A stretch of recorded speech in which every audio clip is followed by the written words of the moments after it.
高雄市议员李雅慧在总质询上向市府表示，参考外县市的湖泊观光，高雄市河岸以及港湾风景都是吸引游客的目光所在。李雅慧建议，应该增设观光船舶停靠点，便利游客上下船，增加河岸观光商机。爱之船的航线希望在能够增加停泊，因为它现在其实有进到第三船区，那只是说没有合适的趸船，没有停泊的点，所以我们这很可惜。也在秘书长的协助之下，其实我们也提出一个高雄港渡轮码头服务设施的一个建设计划。是，那现在已经送到航港局去做，它已经初审通过了。所以它这是会做码头的建制吗？对，我们有申请2处的码头建设，一个是在珊瑚礁群，那一个是在大港仓。我想应该要从扩大观光效益的思考去想这一件事情，因为现在目前的爱之船，它就是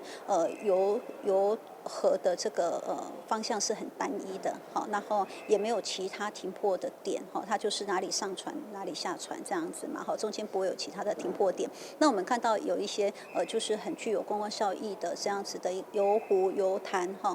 游河这样子的一个观光景点其实他们中间都有很多的一些码头，可以让这些游客随时上随时下，好，所以我想我们这几年这个高雄市尤其是这个亚湾区它的整个硬体的设备也越来越好，然后也观光效益也越来越高。那我觉得我们的这个爱之船它停泊的点就要重新思考，不能够那么单一。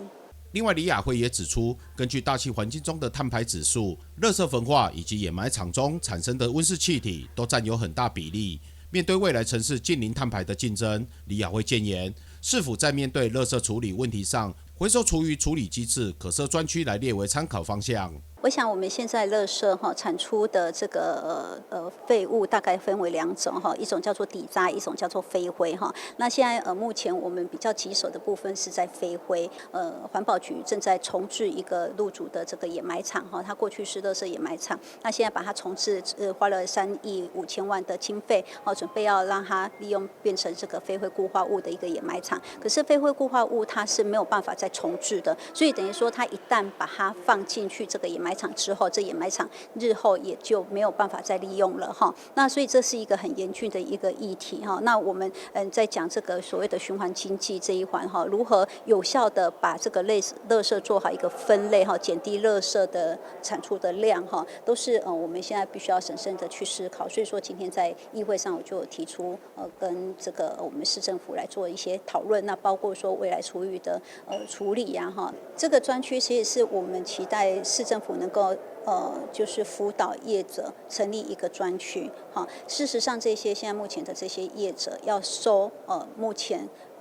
餐厅或者是说我说的所谓的大型的公司，例如像日月光这些厨余，他们其实他可以收的那个量真的是已经超出他们可以负荷的量了那很多这些业者只好往外县市去送那所以说才会觉得说，那应该是不是应该要由我们高雄市政府设立一个专区因为未来这个国土计划的实施之后，很多的土地它又有土地限制使用的问题所以就是迫在眉睫，我们才会提出这样子的一个想法让这个业者他们未来的量能够更扩大。在环保议题上，李雅慧也建议，随着高雄市社会住宅的陆续兴建，市府单位可以导入社区回收系统，提升循环经济，进一步让公单位建立的社宅示范出绿城市的优质典范。记者李嘉龙高雄采访报道。